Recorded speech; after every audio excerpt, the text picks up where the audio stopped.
Weather watch ડિસેમ્બરમાં ગરમીનો અનુભવ, ગુજરાતમાં ઠંડી પડવાના બદલે તાપમાનમાં વધારો, અમદાવાદ અને સુરતમાં અર્બન હીટની ચપેટમાં. જમીન સંપાદન ગિફ્ટ સિટી આસપાસ નવી ટીપી સ્કીમ હલચલ, ગાંધીનગરના આસપાસના ગામોમાં નવી ટાઉન પ્લાનિંગ સ્કીમ જાહેરાત. અમૂલના ખરીદ ભાવમાં ધરખમ વધારો, દૂધના પ્રતિ કિલો ફેટના ભાવમાં વધારો થતાં પશુપાલકોની આવકમાં સીધો ફાયદો, પશુ આહારના ભાવ પણ ઘટ્યા.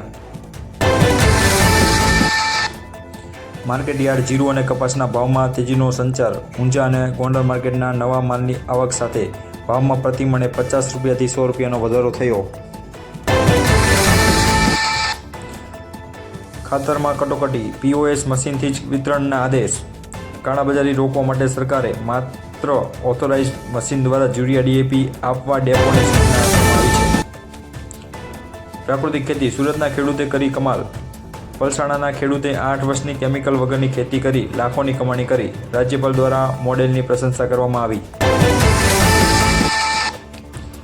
વીજળી અપડેટ, કિસાન સૂર્યોદય યોજનાનો વ્યાપ વધ્યો, રાજ્યમાં 98% ગામડાઓ ખેડૂતને હવે ખેતી માટે દિવસે જ વીજળી પૂરી પાડવામાં આવે છે. કૃષિ સહાય પેકેજની કામગીરી અંતિમ તબક્કામાં, કમોસમી વરસાદનું નુકસાન સામે 2.24 લાખ અરજીઓમાં 1.56 લાખ ખેડૂતોના ફોર્મ મંજૂર, ટૂંક સમયમાં ખાતામાં પૈસા જમા થવા. તુવેરની ખરીદી માટે ઓનલાઈન રજીસ્ટ્રેશન ફાસ્ટ ટ્રેક પર, રાજ્યમાં 8,000ના ટેકાના ભાવે તુવેર વેચવા માટે ખેડૂતોમાં ભારે ઉત્સાહ, પોર્ટલ ઉપર નોંધણીની પ્રક્રિયા ખૂબ જ તેજીમાં. નીતિન પટેલના ખેડૂતોની જમીન મુદ્દે આકરા તેવર, ખેડૂતોની જાણ બહાર જમીન વેચાઈ રહી છે. પૂર્વ નાયબ મુખ્યમંત્રીએ જમીન કૌભાંડ મુદ્દે સરકારને ઘેરી છે. ઓવર સ્પીડિંગથી 68% અકસ્માત, કેન્દ્રીય મંત્રી નીતિન ગડકરીનો રિપોર્ટ. રસ્તા પર યુવાનોના થતા મોત બાદ ચિંતા વ્યક્ત કરી.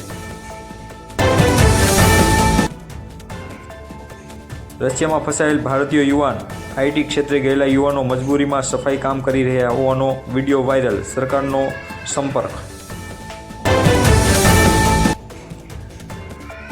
જયશંકરની શ્રીલંકા મુલાકાત, હિન્દ મહાસાગરની સુરક્ષા અને આર્થિક મદદ મુદ્દે કોલંબોમાં ઉચ્ચ સ્તરીય બેઠકની શરૂઆત.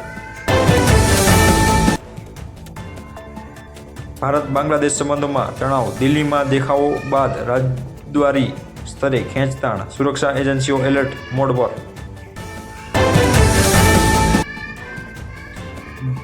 અમદાવાદ નવી ટ્રાફિક પોલિસી અમલી, AMC દ્વારા શહેરમાં ભીડભાડવાળા વિસ્તારોમાં પાર્કિંગ અને ટ્રાફિક મેનેજમેન્ટ માટે નવી ગાઈડલાઇન જાહેર.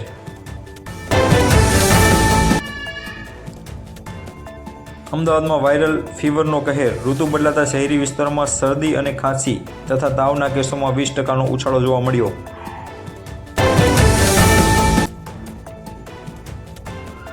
લીકર પરમિટના નિયમોમાં મોટી છૂટછાટ, વિદેશી પ્રવાસીઓ અને મુલાકાતીઓ માટે હવે ટ્રેકિંગ પરમિટ મેળવીને વધુ સરળ બની જશે. સોના ચાંદીના ભાવમાં ભડકો, અમદાવાદમાં સોનું 1.38 લાખના સ્તરે પહોંચ્યું, લગ્નની સિઝનમાં બોજ. નીતિન પટેલનું ભાજપ સંગઠન પર મોટું નિવેદન, કેસરી પટ્ટો પહેરવાથી કોઈ નેતા નથી બની જતું, પૂર્વ નાયબ મુખ્યમંત્રીની નિવેદનાત્મક રાજકીય. તો આ હતા આજના તાજા સમાચાર. આવા જ સમાચાર મેળવવા માટે ચેનલને સબસ્ક્રાઈબ કરો, વિડીયો ગમે હોય તો લાઈક કરો અને શેર કરો. Thank you for watching.